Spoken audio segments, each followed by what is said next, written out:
saying I am live. Diripa live. So rameno kanda kwanza waza. So kugeza chaiko time yekugeza inofanirwa kuenderana nemumbiro wako kuti wachena zvakadini.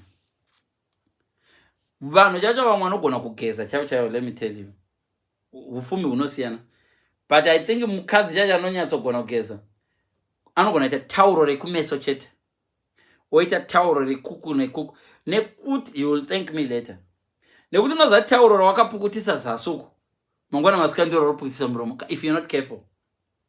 Nokuti tauro kana wakurinika hoziti kwapukuta zasigara ndekupi nezuro munombochekere matauro nezuro pandakageza ntauro iri kuzasi ndakapukuta na pakwakapukuta zasi ndokwakupukuta kwakapukutisa muhapwa ndokwakupukuta munzeve wanga kuti dzimwe nguva hapwa yako iri kunhuhwa sezasi uchifamba pavanhu mubhazi mukombi munhu anozoza nzeve yemunhu iyo.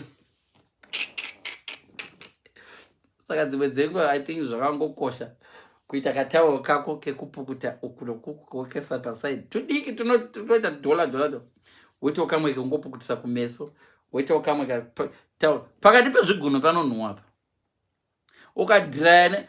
Some of you ndo samuchita fungi, unenge une athletes foot pakati pemakumbo pari kupukuta pakati pemakumbo uchipapukuta netowel iro ndo raunopukutisa kuface. Woona kuface kuyakwe kwapukuta wakuita tumunyaviri wakuita fungi kuface, wotonopiwa constant cream nadoctor. Izvo ndakambozviita ndosandikuudza athletes foot yemugumbomu wapukuta netauro, same tauro iro rawapukuta raine fungi, wakaita washevhewa apa une kachironda karapa mubva mukushevhewa imomo. Woona apa pakuita chisasa kuface.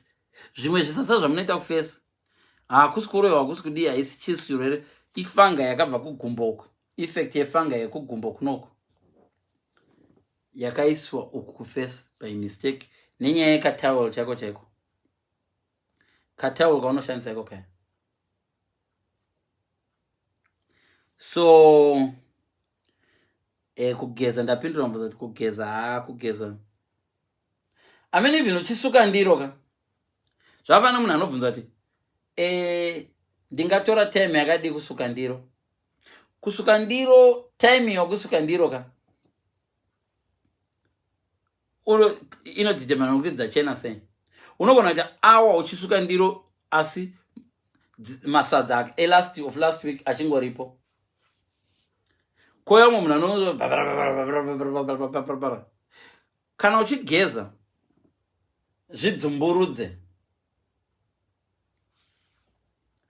unogeza nesipo, wogeza nesipo uchibvisa tsvina, handiti wabvisa tsvina pambiri wako, handiti wozozvidzumburudza nemvura yakachena izvo. Mvura yaunogeza mutabhu ndiyo yakugeza uko ndowakagara mudhishi, tsvina yawageza uko ndiyo yaurigeza nayo kumeso, handisi ilaw yekugeza netabhu yemoiziva mese. But vamwe vanhu vari over clean kuzasi vanokugeza last, vari mutabhu imomo yanongagara kadai anozvikwiza agozvikwiza kumakwese agozvikwiza kumakwese agozvikwiza kumakwese agozvikwiza kumakwese agozvikwiza kumakwese agozvikwiza makumbo akasiya kukusa kwadi paanopedza otumba mubhathi ndopozogeza uko kwake. Ndingozvifunga weyo zvino but ndinoona senge that's the best way.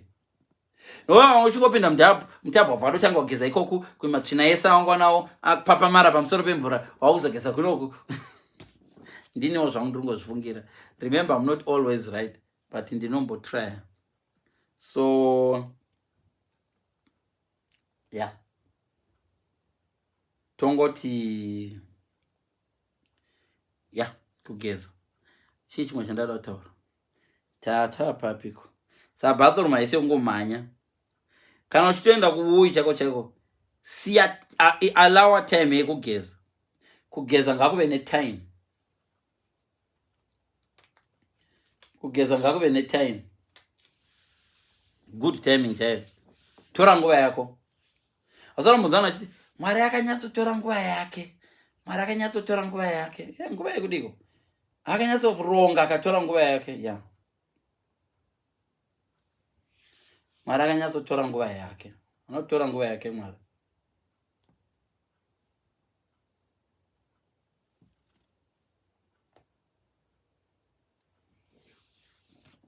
So iwo haudi kutora nguva yako pageza. Chii chimwe chandoda kutaura.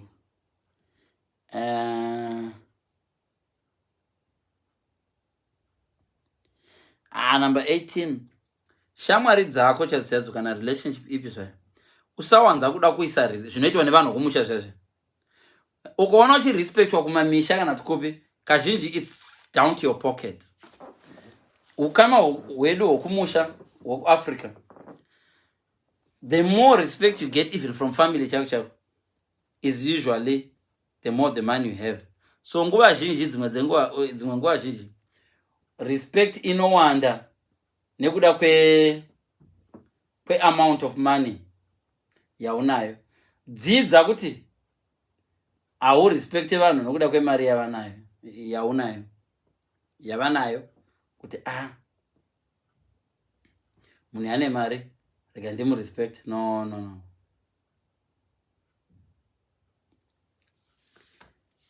Hazvina kumira mushe, because munhu iye waunaye, do you still respect him even mari asisina? Ukaona wakadero ya adzingwa basa, uchiri kumurespect, uchiri kumuda, adzingwa basa. Munhu wokuti uchiri kumuda here kana adzingwa basa, it's usually good. Ukaona wakadero. Saka maAfrican tine system yekubhesa monetary things.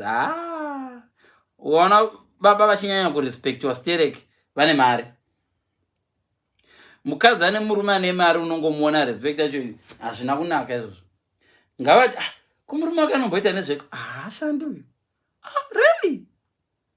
Vamwe venyu murume wenyu anotoonekwa kuti hashandi nekungoti treatment yaunongomupa chacho vanhu vandoona kuti awe haende kubasa. Uyu murume hawane mari. Vamwe venyu totoziva kuti you earn more than your husband. Nerespect yamunopa husband yenyu. Tinenge tatoona zvinodoonekwa zvakanyorwa paface kuti husband is not earning that much. I don't think the husband is earning that much. Because mukadzi wacho zvanomuita mukadzi wacho handifungi kuti ane mari ine. Kana kuti murume wacho handifungi kuti ane mota ine. Zvari kuitwa nemukadzi murume wacho hamusana mamozvona. It shouldn't be like that. Because izvi zvinhu zvinokwanisa kungochinja anytime. Even my friends, tichiri kuprimary school, isu taive nemari yemagwale yekutenga lunch. Because tiri primary school waipiwa 50 cents, taipiwa 30 cents. Ndakadzidza kudhara. Taipiwa 30 cents yelunch. Pa 30 cents paikwana half bread. Yaisingaizvoiswa mumajari nayo. But chingwa chaidivhaidwa kuzvishavana chaidivhaidwa into half. Half bread yaita 60. Saka pa 30 cents waikwanisa kutenga half bread. But dzimwe dzenguva ndaikwanisa kutotenga half bread neCoca-Cola. Saka dzimwe nguva ndaisacrifice kurega kutenga Coca-Cola kuti nditenge half bread. Saka friend dzangu respect yadzaindipa, chero kurohwa ndandisingarohwi because dzaindiprotect. And the reason yavaindiprotect kana toenda kumba achatenga half bread. Vamwe vaitozivira chingwa pandiri. Vamwe vanhu handisi kumbozvikudza kana kuti vamwe vaitozivira chingwa pandiri. Because ndaito kumba kwavo vaidya chingwa once pa Christmas. Vamwe vaichiona half bread vaitoidya daily. Not mai vangu yaipa baba vanabereki vangu vaigona vaindipa mari half bread. Vachiri kuziva kuti chiri kuma 80s 90s half bread yaitengwa ne30 cents. Samai vaikupa pane 20 vaitoisa zvimate zvishuro zvezve kamari keshuro kaika vaigona sa 25 nema 5 cents maviri, 20 cents nema 5 cents maviri. Iyi ndeyasisi vako, iyi ndeyechii, iyi ndeyechii. Dzimwe nguva voti dhora handina change. Udzoke nechange iwe waingotenga vo half bread iyoyo udini chero pachikwana maswi. Dzimwe nguva voti hanasi handisi mumudi yehalf bread, ndoda kutenga maniga masweet aya the big sweets. So waimatenga masweets iwaya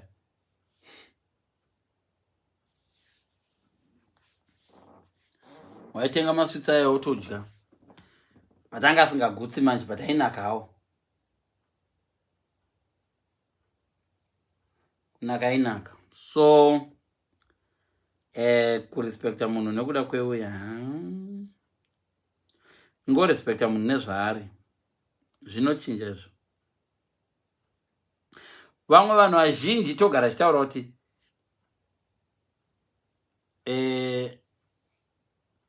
vanhu vazhinji togara chitaura kuti vakadzi vanoda attention, vakadzi vanoda attention.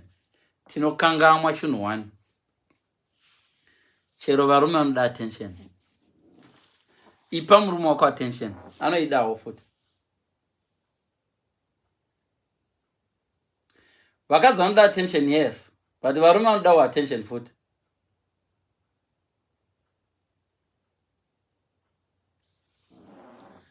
Varume vanodawo attention zvikurusa. Varume vakashinga, varume vanoda attention. Inotodiwa pamurume attention.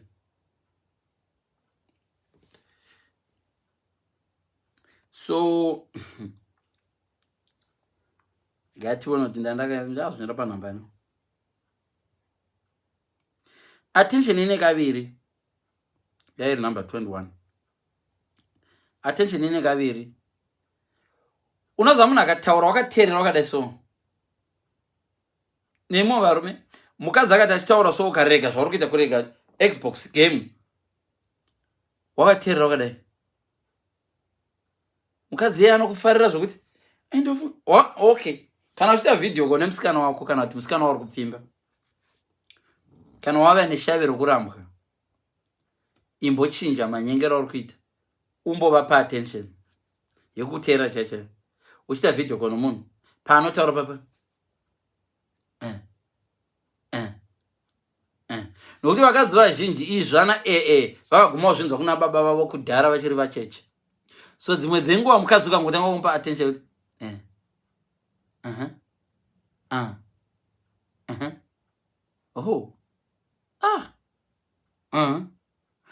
vamwe vacho vajara ngoti vachingotaura asati atombopedza atopindurwa ndachida kuenda kumunda.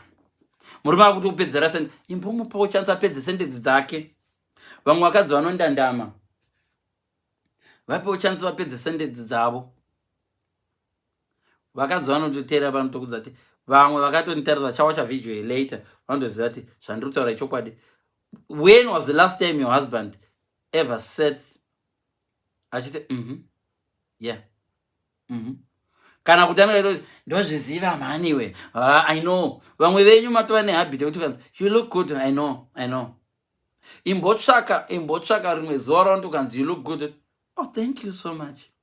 Womuteerera achiita poem yake. Yes, mushurugwi. Vamwe vakati munhu akakuti you look good atova mushurugwi nekuda kwokuti makajaidziwa kuti vamupiwe attention. Munhu anokupa attention so iwe funga kuti mushurugwi. Ende kasisimukenye kuti munhu akati nake kuti hainema you can't be single. Wakanakisa iwe, unochita iwe, a handsome guy. Nesu varume tozvita futi ungaita single iwe nebhodhi yako iyi, ungaita single nokunaka vamwe vanotoita single nokuti vanotyiwa. Ikoko kuti ndine handsome kokunako kutotyisa vamwe vasikana vanogona kutonditya. Apo unofane chigwera apo unopiwa chigwera apo mukomana wacho akanakisa anenge player the way anoita maziso ake chitoenda ipapo munotestiona hana chirwere kuzvindaiti uri player naiwe. Vamwe vanhu vamuri kutoti maplayer ivavo vatonzwa nenzara because munhu wese anongovavona achiti player. That's why muchiona kuti vamwe vanhu vamunotrusta vandivo vanotokupurayai nesiki. Munhu anozikanwa nevanhu vese achinzi anoisa bhodhoro uyu injuzu uyu anopinza bhodhoro. Munhu wese anopfeka paanoenda pamunhu iye anopfeka. Yandiri kudzai wisdom. Munhu wese anoenda pana njuzu right now anopfeka maviri matatu. But trust me, njuzu chinogona zvacho chitori clean. Ava vekuchecha vakapfeka zidhuku rewaiti ava nezisiketi zirefu ava vakavora kuvora kuti kungoronyika kudai maronda hepisi chaiyo. You thank me later. Dzimwe dzamunojaja muchiti dzakangwarisa idzi ndokana chinzwa vakadzi achiti apa pateteresesai manje apa ndogara nchinzwa vakadzi achiti anotaurisa uya ndimude. Unoziva kuti munhu anotaurisa akanakira chii? Chero kuhope anogona kutaurisa futi. Vamunoda vakanyarara vakanyarara zvinhu vakavanza. First of all, munhu akanyarara nyarara idzi munguva mukana munonhuwa zvokuti tu. Kunyarara mabhakteria akafema dzimwe nguva mweya unongofema unombogara kuno segaro. Akadzova nekunyarara kwacho zvinongodzova zvingo. Ndovaya unozoti wambona tichiri kuchikoro pana vanhu aigara vakanyarara so. Waiti kamuti hi, how are you? Kuti ati arikambonotaudza munhu agare sakanyarara muklasi. Hi. Ende vanodla sadza richipisa iwo kwese kwakabora vanodla sadza richipisa vanodla mhiripiri. Hapana munhu anonhuwa mukana zvomunhu anodla mhiripiri nesadza rinopisa. Zvokuti rinopisa zvaizvo anoita cooling system nomo. Orisa pakati orisa kuti musi wacho kuti ripore rimo. Zvimaronda zvekutsva nechichichi. It's an example. So, listen guys. Vamwe vanhu vakanyarara vari quieter. They are quiet for a reason. Kunyarara kwokudoviga masecrets. Iye munhu anotoramba achita anotaurisa mukutaurisa nokaro kwangoita even mbavha inotaurisa inokurumidza kubatwa. Bozi unokangamwa kana munhu anotaurisa ari easy kubata kana chinyeba. Bozi anokangana kuti akambokudza story iyoyo. Mangwana okudza nepasaidi wotoziva ndanyeberwa. Ndokusaka kukoti kuchinzi you don't go wrong nezvinhu zvausina kutaura.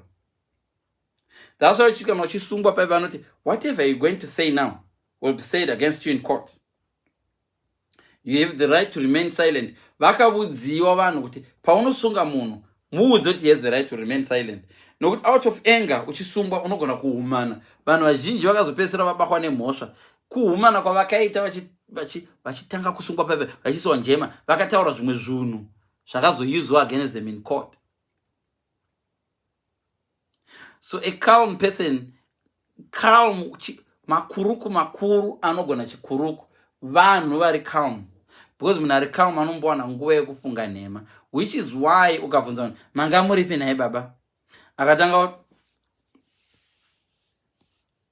ini here. Muri kutaura muri two. Unonzwa munhu achiti ini here. One minute. Asatombona kuti unotaura nemunhu pafoni. Une makore mangani? Ini itime yekubhaya nhema nekufunga ndoti chi. Tiri vaviri uri chipoko herewo. Vanhu two ivava tinongori twipo panapa. Ini yakubva nekupi? Tinongori two pano pafoni. Ini here. Ini. Munhu anotaurisa muri wrong kana zvingori munhu anotaurisa ari munhu anotaurisa munhu anotaurisa dzimwe dzekuva antori bhoo chako chako. I'm not saying that because unotaurisa, but you'll thank me later. Okay, mbofunga mashurugwa ese akakushurugwa. How quiet were they? The more the shurugwis that attacked, they were even the quietest ones. Ndo akada kupinza munata, ndo akakuvhara zvokuvhara zvazvo. Mbavha inotaura few words. He's a man of few words. So ndambotaura ndikati varume vanoda attention. Vakadzi vanoda attention. Ende vakadzi vanoda kuteererwa. Varume vanoda kuti asenge varume wese. Never be too busy for that person. Shanda ndiri busy sha. Ndiri busy. Ndiri busy. Hakuna munhu ari busy. Kana uda kuona kuti hauchadiwa, teerera vari kuti I was busy. Munhu akakuti I was busy, siya, don't go back. These days I'm busy. Siya, munhu haasi wako, siya. Munhu ati I was busy, chero kumutextira, don't waste your time. Ndakaimba song inonzi hakuna munhu ari busy, unenge usiri priority. Listen, if you want to know when is the right time to leave a person, akati I was busy, siya. sorry, ndakazokangama kufona ndandiri busy. Siya. You'll thank me later. Wese munhu akakuti I was busy, siya. Aizve waste ako time yako. Usadzokera nemunhu akuti I was busy. Hausi priority kwari. Don't waste your time. Tsvaka vanhu vakawanda shamari. Vanhu vakawanda. So good communication is key. Imba yese iri happy. Imba yese ine happiness. Imba ine vanhu vane good communication. So munhu a good communicator anoteerera.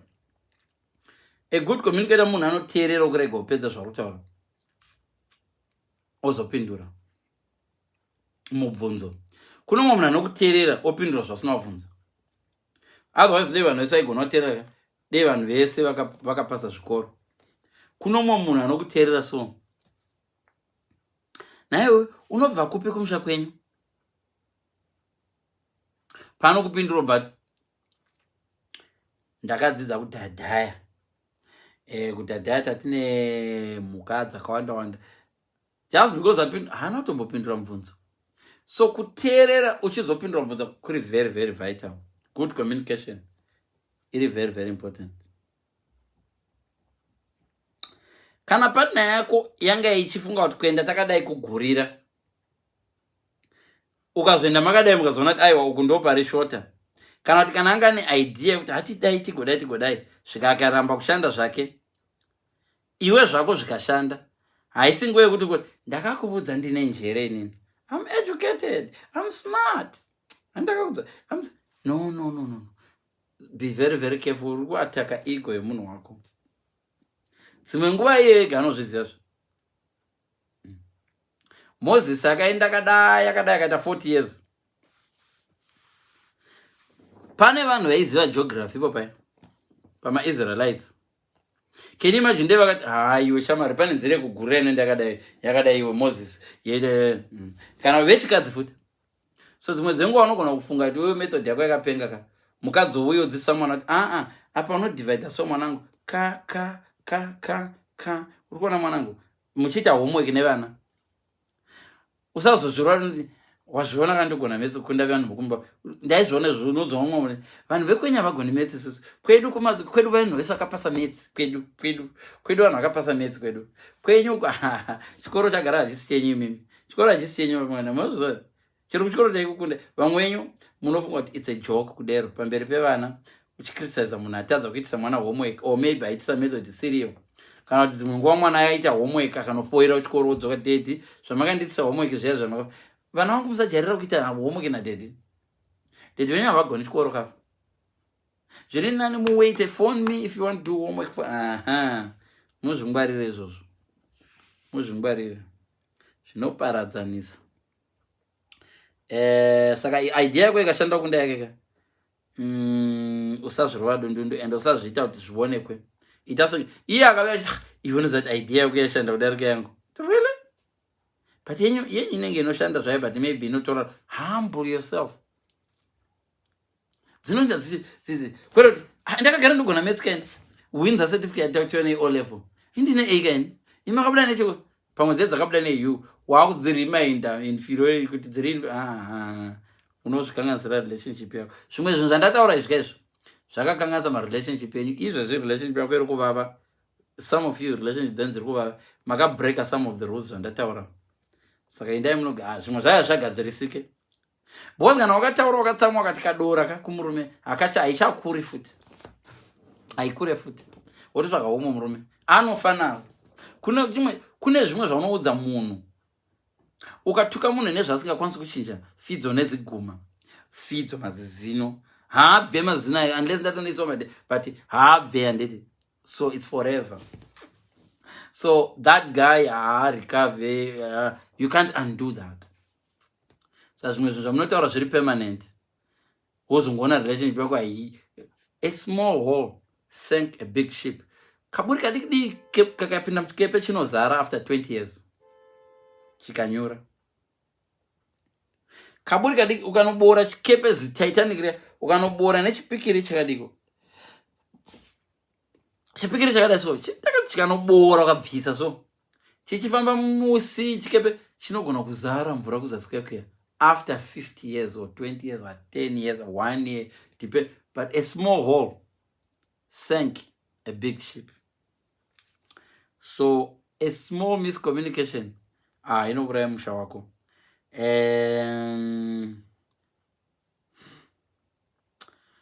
Musajajana please. Musajaja mukadzi wako, usajaja murume wako. Izvokujajana izvi anomazaya inonzi nagging. She's a nagging wife. Ndivo vanhu unojajiwa wazviitire izvi kosaka izvi kumonita saka izvi naiwe saka izvi shiri kutsvagai pakona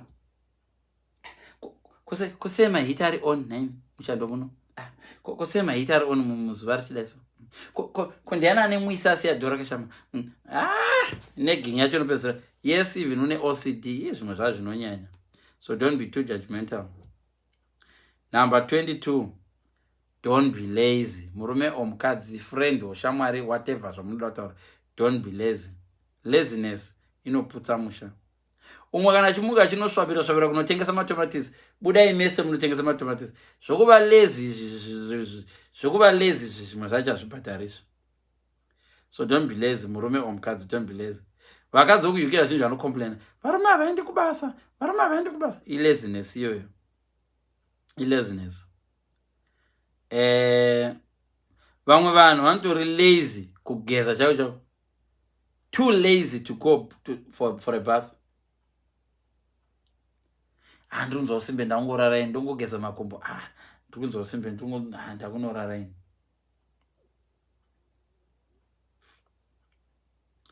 So imwe yachona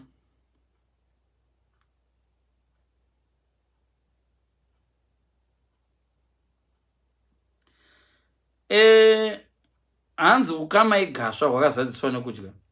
Mamwe marelationships enyu ayakaya kushaya chikafu chako chako kunoita kuti avave kudai. Dzidza uziye zvinodiwa nomumwe wako. Kana mukadzi wako achida KFC, once in a while mutengere KFC. Trust me. Kana aida KFC achiri girlfriend yako, KFC chakavhurwa nanhasi, pota uchingomutengera. Ukama igasva hwakazadziswa nokudya. You may discover kuti paunenge wakamutengera KFC ndo panonyanya kukuda.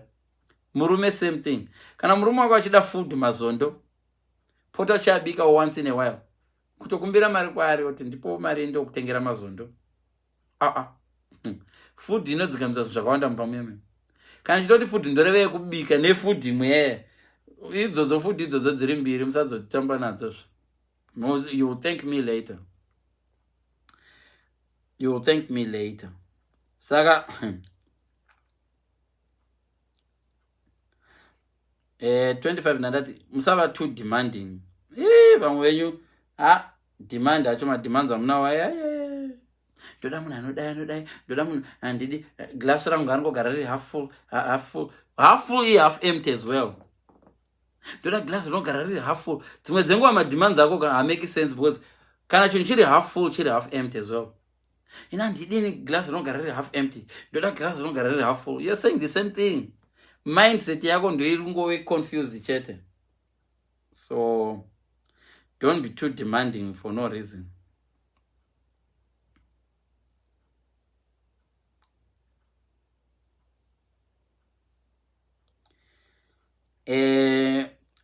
Mumba menyu kana muchigutiwa before muenzi auya, muenzi anotozofara.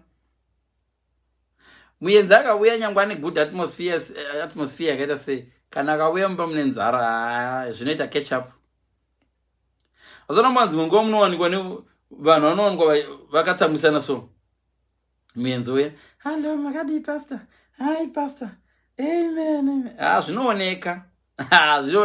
Iyi happiness yekupretenda inoonekwa chero paFacebook. Wakaita live uchingosekerera iri fake inooneka. Inooneka. Right now kana ndiri happy, you can say this guy is happy. He's just happy. He's just a happy guy. Happiness yekupretenda inoonekwa. Happiness yekupretenda inoonekwa.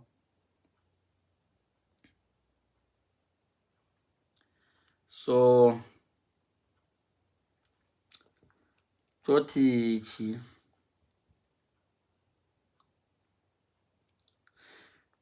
okay, pama relationships aunawo iwayo kana ingava friendship, shamwari dzako kana dzine bad attitude towards friendship usatamba nadzo kana uchida kuti friendship yako last day. Shamwari dzako kana dzine bad idea about marriage usatamba nadzo kada kuti marriage yako last day. Hazvidi form 6. Shamwari dzako kana dzichivenga dzine bad idea about marriage or bad idea about respecting varume, bad idea about respecting a husband, women, whatever, don't hang around iva vanhu ivavo.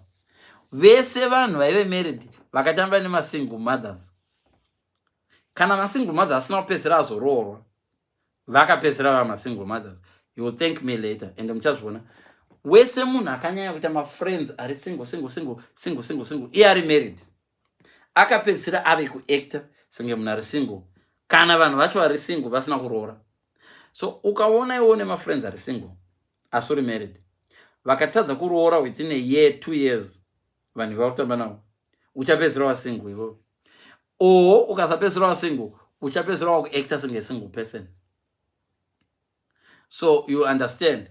Dzimwe nguva unoona guys handeka kuna mwana anenge ari married unonzwa chimheterwa chiridza chonzi pfipfio, zvimuridzo zvazvo zvevanhu vanoita zvimiridzo zvinoitwa nevanhu, zvimiridzo zvinoitwa nevanhu zvazvo kutown. Unoona murume wemunhu achibuda mumba kwaridzwa zvimuridzo zvevanhu vari single zvazvo. Boys zangu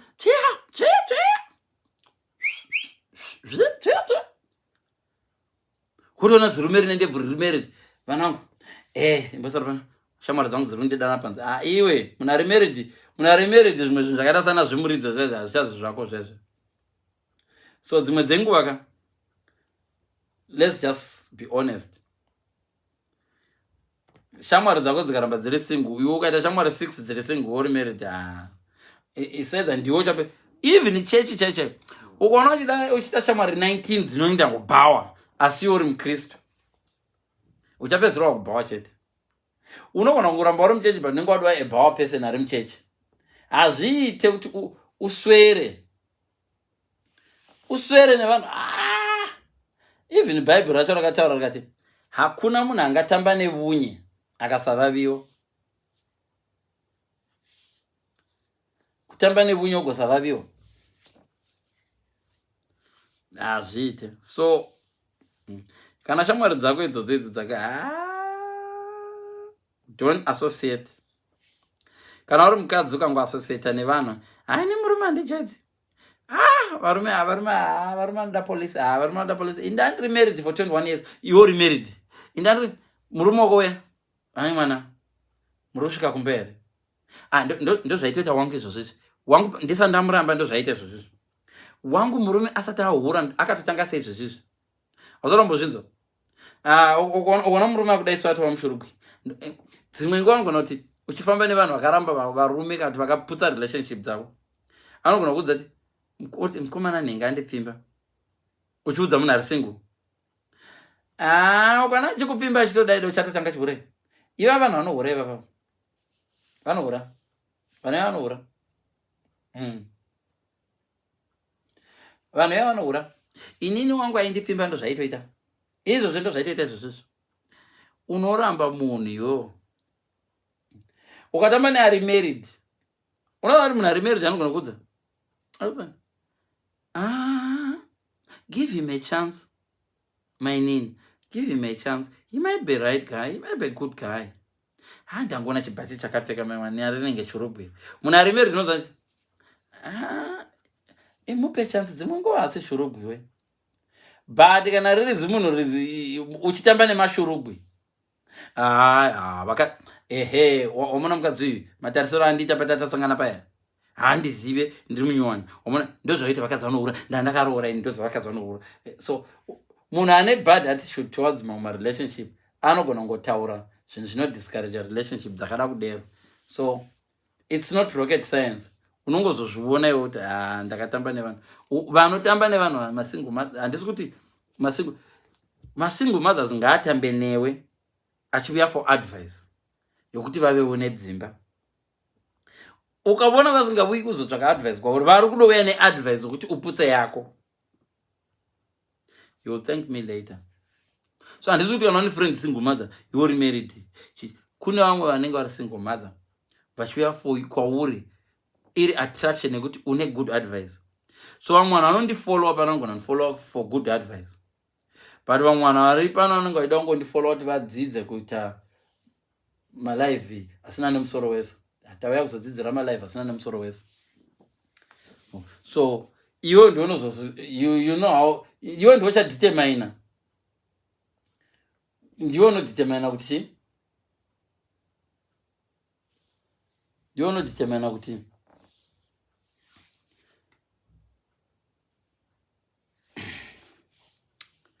ndiwo unodetermine kuti ushamwari wacho.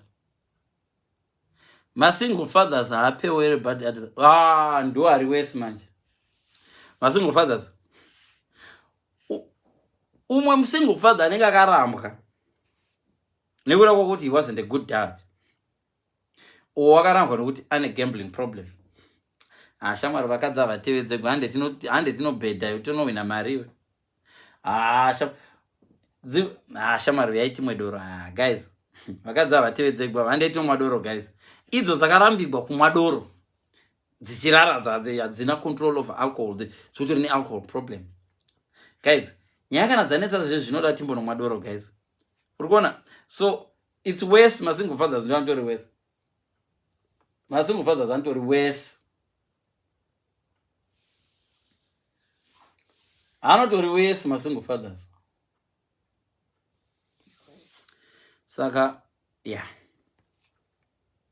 ivo masingle fathers vaimbovabvunza kuti chii chakaita kuti muramba nemukadzi wanu.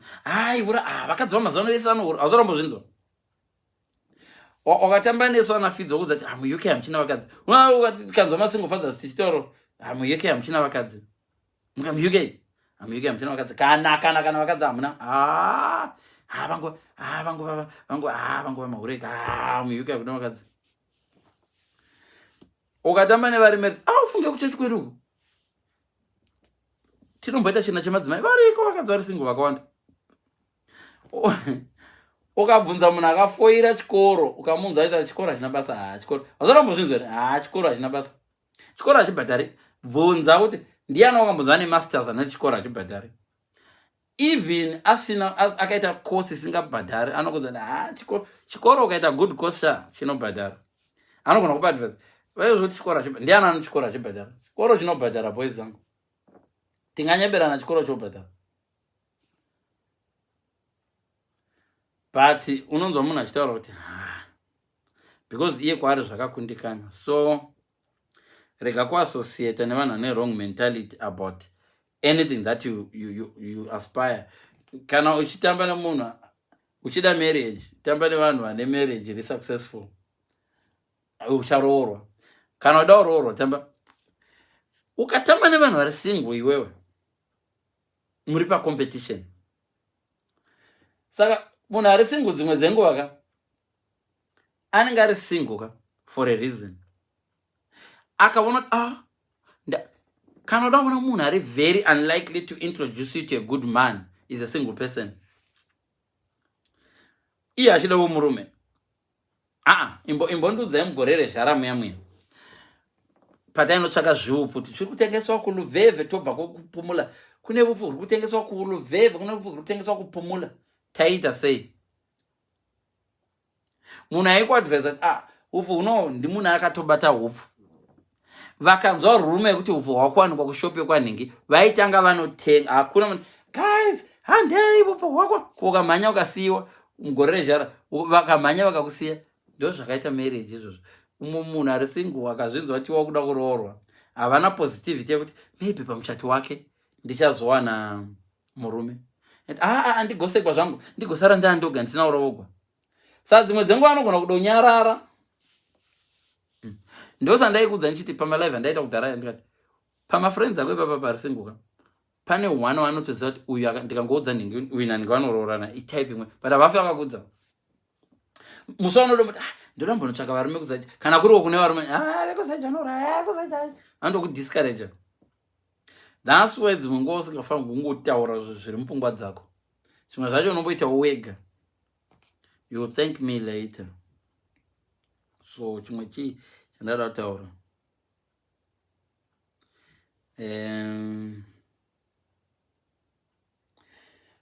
Kana uri reckless, nguva yaunogara uri reckless, kana uri careless, chinhu chauri careless about unowanzochiluza. Anything chauri careless about unochiluza. Chinhu chausingatriti with respect unochishaya sometimes. Anything that you don't treat with respect chinotiza. Saka chimwe chi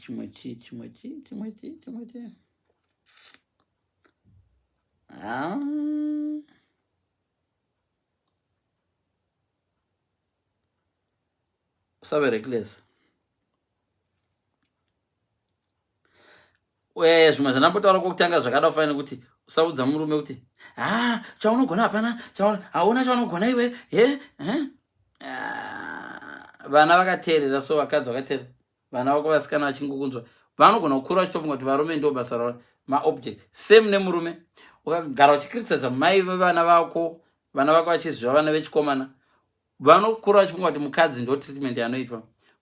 So murume asingagona kuchengeta mukadzi, kana kuti murume vana vari kukura vari murelationship isina both parents, vana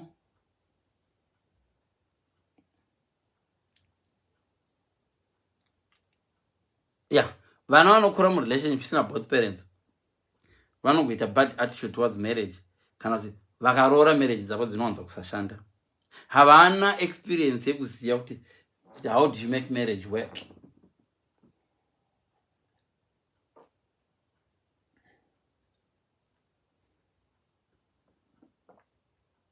How do you make your marriage work?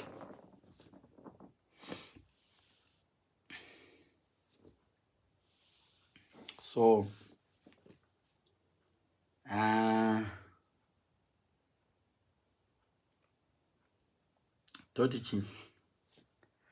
so kuva confrontational kune disadvantage. Vana vanodzidza kuva confrontational, vana vanoleka wisdom yekudhila ne ukagara uri mukadzi ari confrontational, unoreza vana vari confrontational, unoreza vana vasiri good marelationship. Kana uri munhu ane vana, both of you, iwe murume kana mukadzi, uri kugona kumaneja vana vako here. Kumaneja vana kuita sei? Ndogona kuita topic chayo huru kumaneja vana. Unofanirwa kukwanisa kumaneja musha wako nekumaneja vana. Kumaneja vana kuita sei? Vana vanofanirwa kuziva kuti panhawedze kudididi zvekudididi daddy vedu havaleki. Iyi nyaya yakadai so iyi. Nyaya yakadai so daddy vedu vanoigona. Ukona vana vototya kukuudza kuti mudhara akakonewa, ka problem kadiki kataive nako kaka mudhara kakakonewa. Havachina confidence in you. Vanopesa vasingachakuudzi tete panodiwa mari, kana vati vanodiwa mari yepencil, madingotora kuchikoro ikoko dzevamwe. Mwana akumbira pencil, kana pakazodiwa peni inotodhura darika pencil, unofunga anouya. So kumaneja vana kunoinvolva kuti mwana akauya nemari chaiyo yausingazita iwanepi, gara naye pasi, waiwanepi mari aingo wadi kupa ticha, mangwana enda unopa ticha 5 pounds iyoyo. Zvinobezera mwana asaba. Next time panoona 5 pounds iri patebhuru imwe munhu akazati baba akati ndikawana 5 pounds dzinotanga kushota kuchikoro. 5 pounds yaticha yadisappear. 5 pounds yeko vana vese vakapesera vambavha vakatanga seizvozvo. Unowana mwana wakane matrainer manyuwani iye asingashandi. you need to ask wamawanepi tione receipt waiwanepi mari yacho ndoda kuziva kuti mari yacho because vamwe vanhu hamugoni kumanaja vana venyu. Unongona mwana ane juzi nyuwani aba juzi kuPE iri juzi ndongopfeka ndiri kumba handidi naro kuchikoro iri juzi nderongopfeka ndiri kumba and why because zateka ndanaro kuchikoro muridzi wacho acharivona iwe kuti okay mwanangu kuti ubvunza kuti ko juzi wakarowanepi.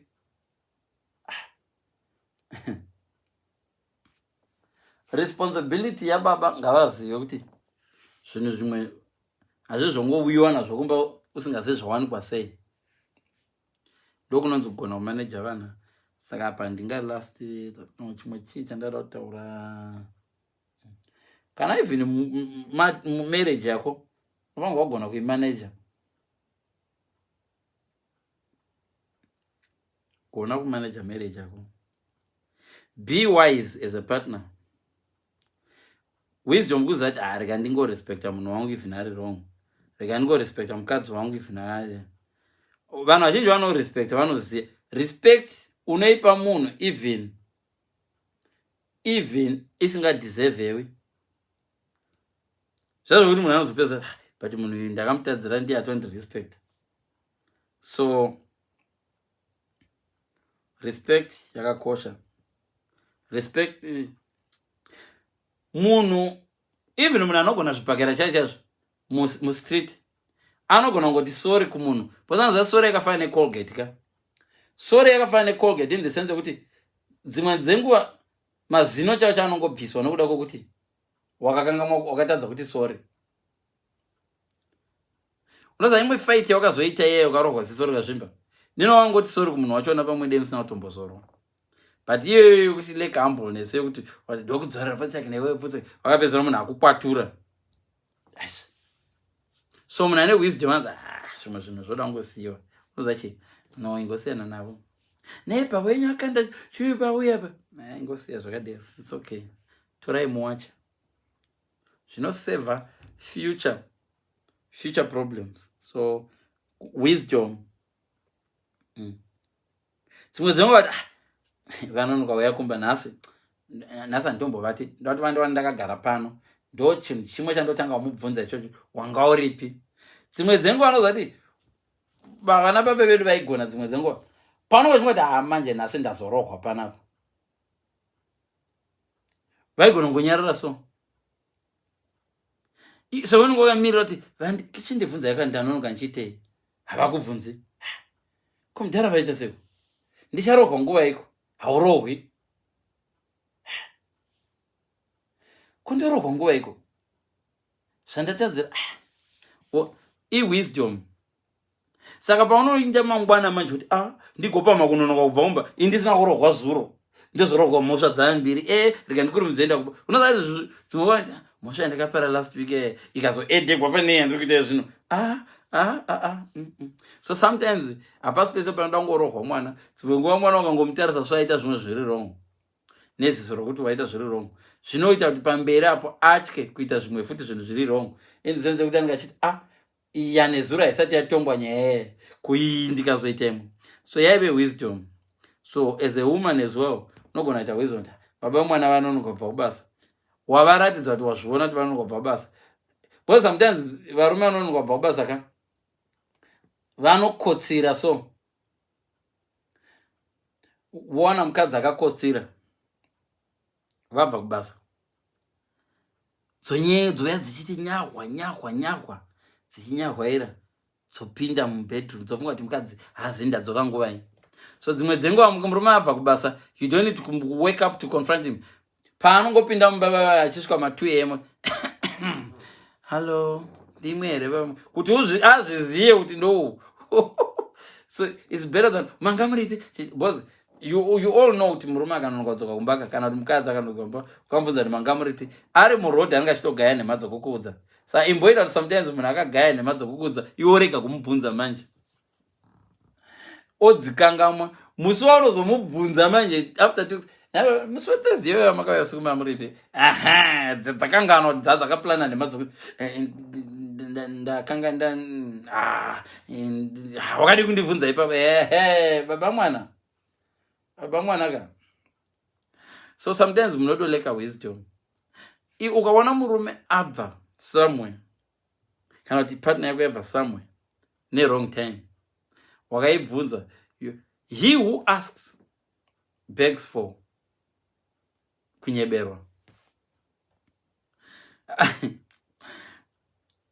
Uri kuitei? Murima here? Uri kumuona zvari kuita? Uri kuitei? Wawanikidza munachi? Chero mbavha chacho ukaona ichisa ruoko muhomwe, ukaibvunza kuti uri kuitei mbavha? Inoudza no, ndaida kubvisa muchikwama ichi kuti ndivape vagona.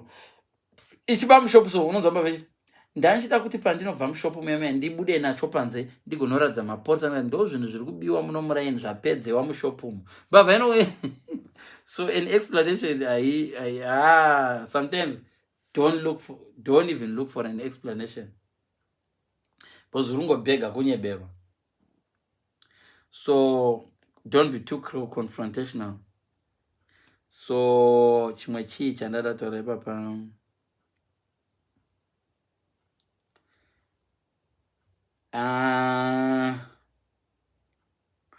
izvo kuva confrontational nekuva argumentative hakuna partner inopo. Chero mafriends ari argumentative and confrontational sometimes haafarirwe.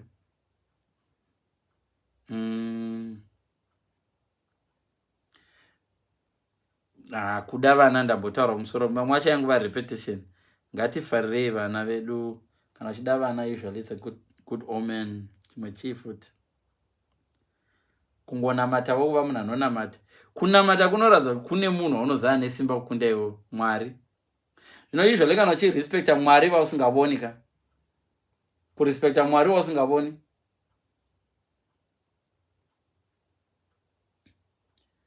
kunoita kuti uyu waunovona daily uyu ati murume ane respect. Nokuti kana uchirespecta Mwari vausingavonika, even iro Bible rotaura kuti kurespecta Mwari vausingavonika kunoita kuti hanzi ungagoda Mwari vausingavoni sei uchitadza. Usually munhu anorespecta Mwari vausingavonika anorespecta munhu wanovona. Vanhu vanorespecta Mwari vausingavonika zhinji vanorespecta vanhu vanogara navo. Thank you so much guys. Because ndataura zvatosipesa zvisvika 40. Ameno hapana 2 3 zvandataura zvakubetserai mutongozona namacomments. Imimi shirai nenguva yakanaka. It's a good night.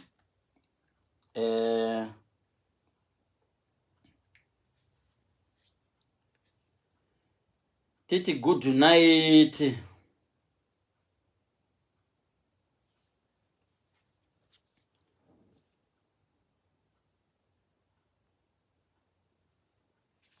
Anditi here guys.